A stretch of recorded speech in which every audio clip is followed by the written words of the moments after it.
Hello. In this video I will talk about the path force measurement with the Zwick and the special tool, the direct spring measurement.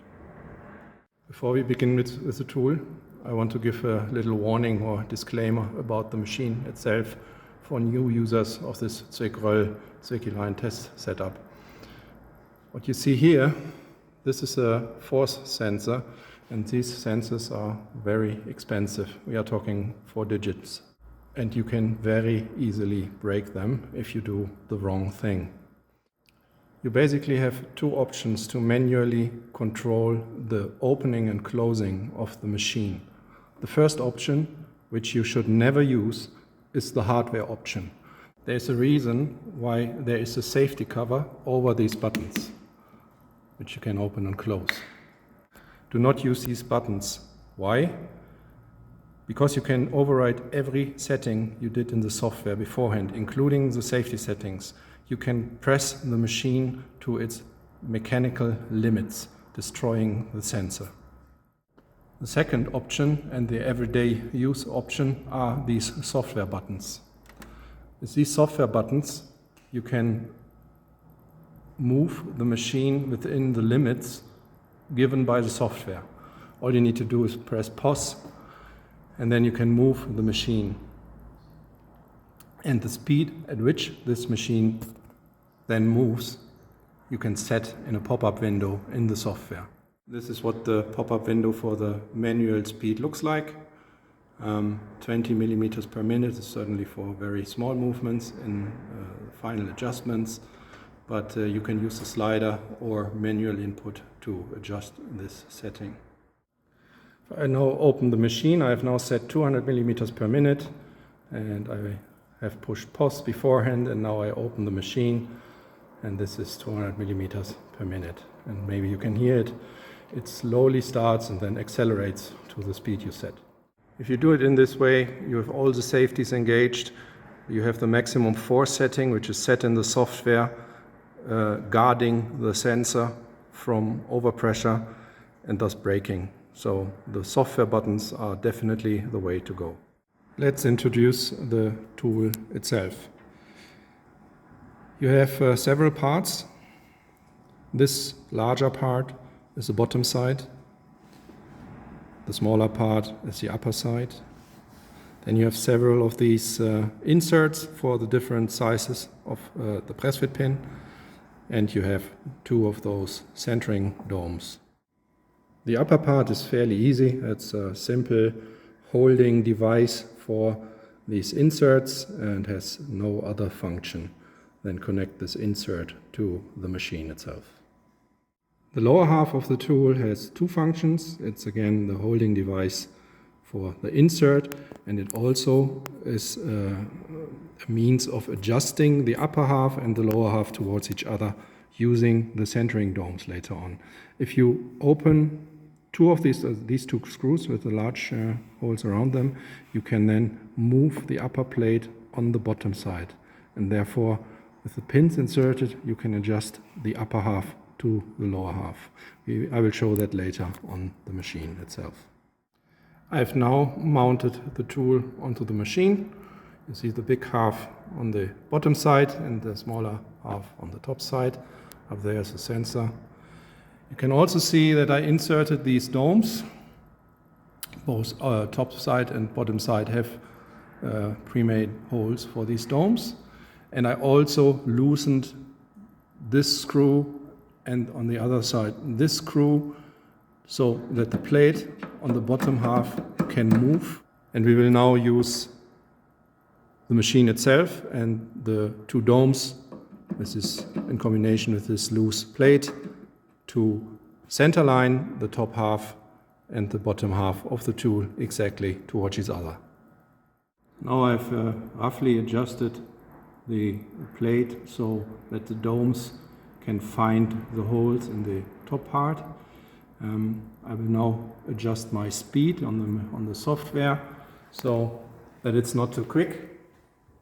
I still have the 200 millimeters per minute from before in here. I will just erase 10 and set it. With a 20 millimeter set, the machine is now quite slow. And while we put the two halves together, while we close the machine, you can also use the force on the bottom left of the software to guard from misjoining these both sides.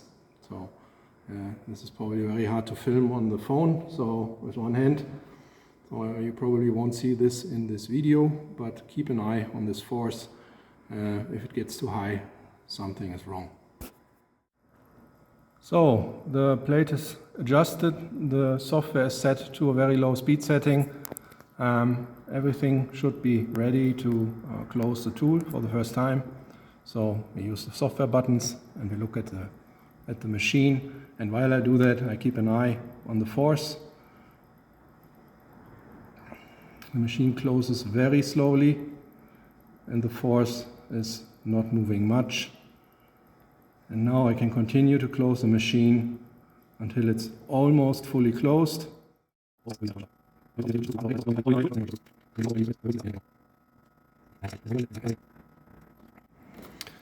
So with the tool almost closed, if I now try to move the plate, there's not much movement in there, and I can now use my tool to just fasten these screws in an alternating order so that we really do it the right way. And then the tool will be center lined towards each other. So I fastened the plate and I have adjusted the machine to 200 millimeters. I can now just push open and pull the tool apart again. I want to pull it apart far enough to be able to remove the two domes. Those are only there for adjusting the center line of the tool. Later in measurement, they obviously would produce false results. So now, they are tight, but I have removed the two domes. So let's talk about the inserts. What you can see here is the insert for 08145. On the left hand side you see the bottom half, on the right hand side you see the top half. The top half is basically only a stamp with a half circle cut into it. The bottom part has an additional feature. Because on needle eye press fit contacts we basically have two spring arms acting towards each other 180 degrees. We need some form of device that holds this pin in the machine by making sure that both of these sides can deform. And this is why the lower part of these inserts has a second function. Next to the area that actually presses the spring together, this insert has a little tunnel which holds the tip of the press fit pin, and in this way the pin sits loosely in this insert but cannot tip out of it. On a little side note, our inserts we use here at TBS Zurich are slightly different from the ones you have. Our inserts do not have a 180 degree half circle as a press section of the insert. This circle is cut off by 1/10 of a millimeter so that we can overpress the pins to smaller than planned dimensions to check minimum plated through-hole diameters.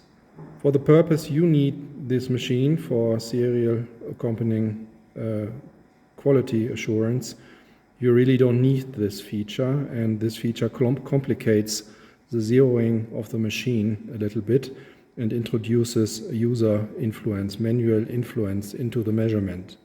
I'm telling you this because your graphs will look slightly different from the ones we use, because you switch off or reverse the machine using force when the two halves drive on block towards each other, while we use way. So the force increase at the end of the curve is not visible in our measurements. So now we can insert the inserts into the tool. These inserts all have a feature that you cannot misplace them, so you can only put them in one way, and there's really no trouble to insert these and then use the tiny screw to fasten these, both on the bottom and then on the top side. And this is what it looks like when both sides are mounted. And here you see a pin inserted into the device. As you can see, the pin does not fall out because it's held by this little tunnel and its own tip. And now we can set the machine to close the tool and measure the resulting force to a certain stop, and then open the tool again to measure the spring force, the remaining spring force. So what I've done off camera, because it's easier with two hands, is I zeroed the machine so that the actual dimensions are correct. This is a completely different process on our tool with our inserts than the process you would use. So that is why I didn't film it. You would probably use a reference measurement and then set the nominal value of the press fit hole diameter to the value you have at a certain force where you want to switch off the machine, reverse the machine. Again, this is a completely different process, and I cannot give you detailed instructions about that. If you are unsure how to do that, you should talk to Zwick themselves. At this point in the video, I will insert screenshots of the different pages in the software. Our software is an older version, so it looks different probably from what you know, and it is also in German, so I'm not 100% certain how useful this will be. However, if you have done any measurement on the Zwick before and you know what you want to measure, which I will show later on, then it should be easy for you to set the parameters itself. Again, I will insert the screenshots.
Now with the software setup out of the way, all we need to do is set reasonable limits for our graph on screen, and then we can start with the actual measurement.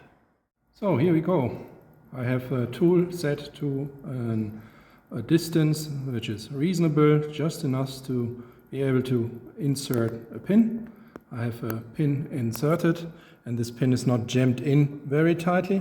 It's fairly loose. It's kind of hard to show with my thick fingers, but it's not really stiffly in there. It's fairly loose, so that it can freely move when the machine is being closed. And with that, let's begin the test. Just push the start button and see what happens.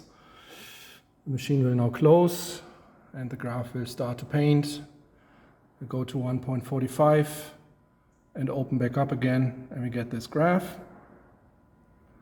And now the first measurement is done. I can now go ahead and, well, it's not done yet.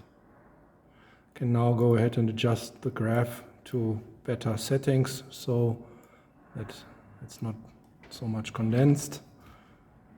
And that's basically it.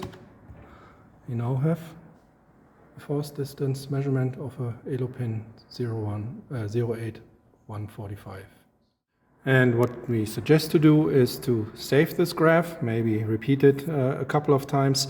Save this graph under the tool number and the sampling date from the first sampling of the tool. You have made sections and you have made press in and push out tests. You know via these tests and the full measurement that the parts are okay. So from these good parts you make this graph, and once you repeat to stamp from this tool, you can just load up this graph as a reference curve and measure your parts coming out of the machine that day and compare them directly in here. So what I would do, I would save this under the tool number, and then I would insert the part of the new lot and compare it, which we will do right now. So what I've done now is I've selected a different part from a different tool, probably from a different tool maker as well. So we should see a slightly different result. In your case, if you retest the same tool, the results should be fairly close. But for the purpose of this demonstration, I chose a different part in the hope that we can see a difference in the graph. So let's start the test.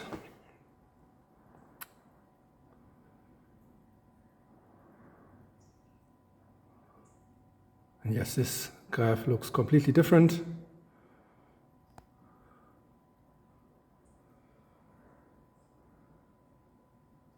My autofocus does not want to cooperate. I'm sorry about that. But you can see this part looks different. I hope you can see it.